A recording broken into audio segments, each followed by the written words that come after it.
तो carboxylic acid को पहले फिनॉल और अल्कोहल से कंपेयर कर लेते हैं कि इन तीनों में स्ट्रेंथ का ऑर्डर क्या बनेगा, उसके बाद आगे बढ़ते हैं। ठीक, देखो बेटा ध्यान समझना, हम लोग कोई भी एक एसिड ले लेते हैं, कोई भी एक, जैसे ले लिया मान लो हमने एसिटिक एसिड मान ले लिया हमने CH3 डबल बॉन्ड O, और वहां पर यहाँ पर H है, एसिटिक एसिड है। ठीक, इसमें से अगर H+ निकाल दोगे आप, H+ तो हो जाएगा CH3 डबल बॉन्ड O, और यहाँ पर आ जाएगा O पर माइनस। यह अगर एसिटिक एसिड है, एसिटिक एसिड, ये क्या है, एसिड का एनायन, मतलब एसिटेट आयन इसी का नाम है, एसिटेट आयन। ठीक, ऐसे ही है अगर आप फिनॉल को साथ में चलते हैं तो ये फिनॉल है।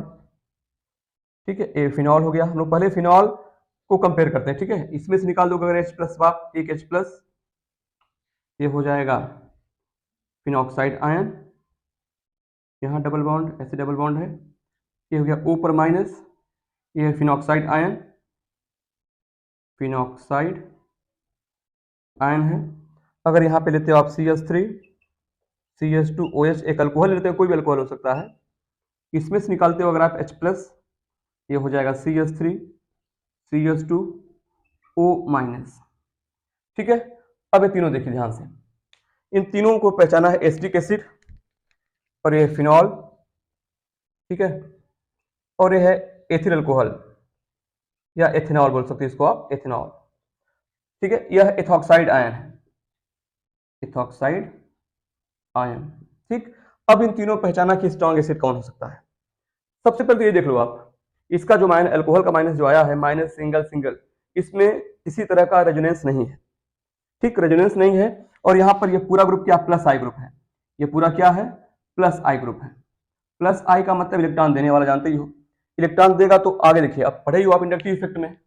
ठीक है, आपने पढ़ा है कि ऐसे स्टेबिलिटी ऑफ आयन क्या होता है, इनवर्सली प्रोपोर्शनल होता है magnitude of charge, magnitude of charge ना, ऐसे मतलब चार्ज कम होगा तो स्टेबिलिटी ज्यादा होगी, ऐसा पढ़ा आपने।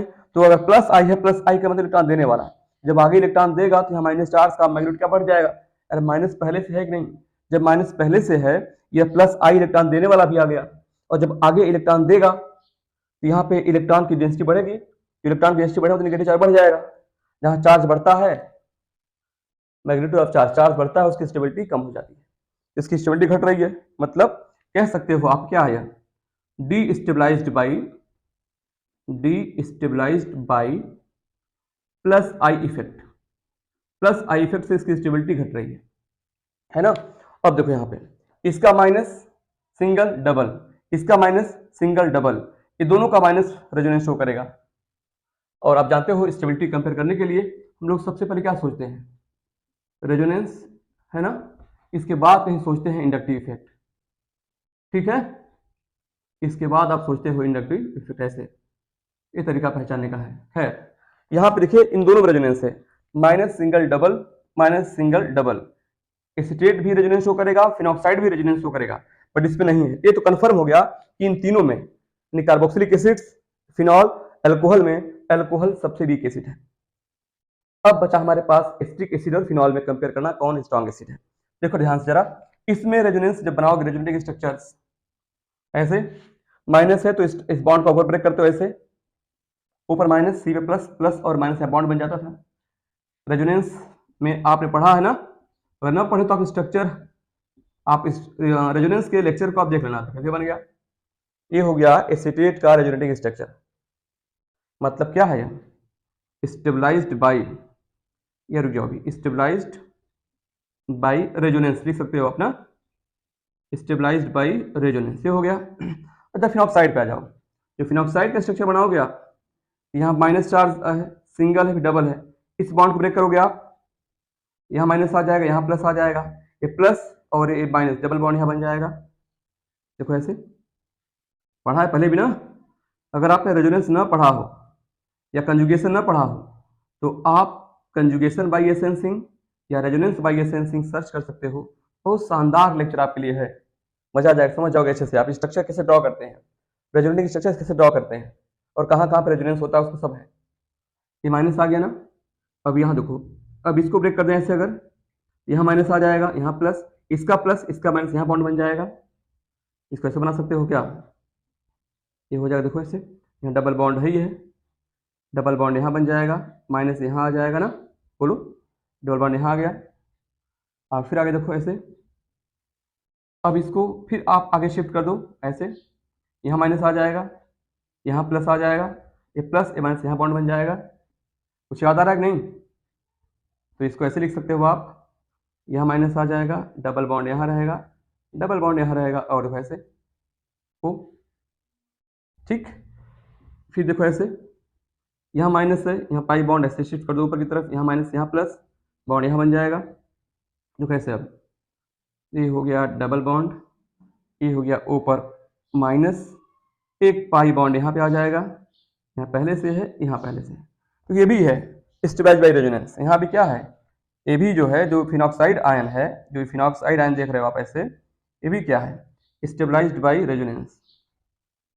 स्टेबलाइज्ड, बोलो समझ आएगी नहीं, स्टेबलाइज्ड बाई रेजोनेंस। देखो ऐसे, यहाँ पे भी रेजोनेंस हो गया, देखो ऐसे, ये तो आप समझ ही गए हो कि ये स्टेबलाइज्ड बाई रेजोनेंस लिखा हुआ, देखो ऐसे, phenoxide and stabilised by resonance, acetate and भी स्टेबलाइज्ड बाई रेजोनेंस। अब बताओ दोनों में से कौन ज्यादा स्टेबल, फिनॉक्साइड आयन या एसीटेट आयन, बताओ। अब यहाँ पे एक चीज बड़ा याद रखना, देखो यहाँ जो माइनस चार्ज ओ पे है, माइनस चार्ज दूसरे रेजोनेटिक स्ट्रक्चर में कहाँ चला गया, ओ पे आ गया, ओ से माइनस चार्ज फिर ओ पे आया है। और आप जानते हो ओ की ज्यादा होती है इलेक्ट्रोनेगेटिविटी, ओ से फिर ज्यादा इलेक्ट्रोनेगेटिव एटम पे माइनस आ रहा है। देखो देखो, यहाँ माइनस चार्ज ओ पे है, ज्यादा इलेक्ट्रोनेगेटिव एटम पे, बट अगले स्ट्रक्चर में माइनस चार्ज सी पे आ गया है, तो सी है यहाँ पे ना, फिर यहाँ सी पे है, फिर यहाँ सी पे है। यहाँ माइनस चार्ज ज्यादा इलेक्ट्रोनेगेटिव एटम से कम इलेक्ट्रोनेगेटिव एटम पे आ रहा है। क्या बताओ आप, माइनस चार्ज ज्यादा स्टेबल कहाँ पे होगा, ओ पे या सी पे? माइनस चार्ज ज्यादा स्टेबल कहाँ पे होगा, ओ पे या सी पे? बिल्कुल सही जवाब, ओ पे होगा, क्योंकि माइनस चार्ज उसी पे ज्यादा स्टेबल होता है जिसकी ज्यादा होती है इलेक्ट्रोनेगेटिविटी। ज्यादा इलेक्ट्रोनेगेटिव एटम पे माइनस चार्ज ज्यादा स्टेबल होता है, ठीक है। तो यहाँ बेटा माइनस चार्ज ज्यादा इलेक्ट्रोनेगेटिव एटम से ज्यादा इलेक्ट्रोनेगेटिव एटम पे आ रहा है, बट यहाँ ज्यादा इलेक्ट्रोनेगेटिव एटम से कम पे आ रहा है, तो यह थोड़ा सा कमजोर रेजोनेंस है। जबकि यहाँ पे जो लिखा है, तो यहाँ लिखना चाहिए था इसे स्टेबलाइज्ड बाई क्या, stabilized by more effective resonance, more effective resonance. यहाँ कहानी थोड़ा सा अलग है, स्टेबलाइज्ड बाई मोर, देखो यहाँ पे इसको याद रखना है, स्टेबलाइज्ड बाई या मोर इफेक्टिव रेजोनेंस। इस शब्द को आप ध्यान देना, मोर इफेक्टिव रेजोनेंस कैसे लिखा है, जबकि यहाँ पर भी है केवल रेजोनेंस लिखा है हमने, क्योंकि माइनस चार्ज ओ से सी पे आ रहा है, यहाँ ओ से ओ पे जा रहा है, स्ट्रक्चर कम बने फिर भी ज्यादा स्टेबल है। आपने पढ़ा है कि स्ट्रक्चर ज्यादा बनते तो स्टेबिलिटी बढ़ जाती है, बट ऐसा यहाँ पे नहीं है, ज्यादा इफेक्टिव क्योंकि ओ की ज्यादा होती है इलेक्ट्रोनेगेटिविटी, है ना, सी से, या माइनस ओ से ओ पे आ रहा है, यहाँ ओ से सी पे आ रहा है, सी की कम होती है इलेक्ट्रोनेगेटिविटी, मतलब सी पे माइनस चार्ज ओ के माइनस चार्ज से कम स्टेबल होगा, इसलिए यहाँ का रेजोनेंस इफेक्टिव ज्यादा है as compare to this one. इसका मतलब ये ज्यादा स्टेबल हो गया, है ना।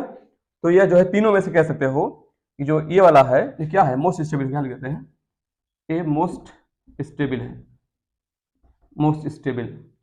और ये क्या है, लिस्ट, जो इथॉक्साइड आयन है ये क्या है, लिस्ट स्टेबल, इथॉक्साइड वाला लिस्ट स्टेबल, ठीक है। सबसे कम इथॉक्साइड आयन, सबसे अधिक कार्बोक्सिलेट आयन, बीच में फिनॉक्साइड आयन। इसका अर्थ यह हुआ, और आप जानते हो जिस एसिड का एनायन ज्यादा स्टेबल होता है वही एसिड स्ट्रांग होती है। इसका मतलब है कार्बोक्सिलिक एसिड्स, जो कार्बोक्सिलिक एसिड होगी, यहां लिख देते हैं ना, कार्बोक्सिलिक एसिड हमेशा ज्यादा स्ट्रांग एसिड होगी एज कंपेयर टू फिनॉल, ठीक है। और फिनॉल ज्यादा हमेशा होगा अल्कोहल से। यह है एसिडिक स्ट्रेंथ का ऑर्डर, सबसे स्ट्रांग कार्बोक्सिलिक एसिड, उसका फिनॉल, फिर अल्कोहल। कोई डाउट है?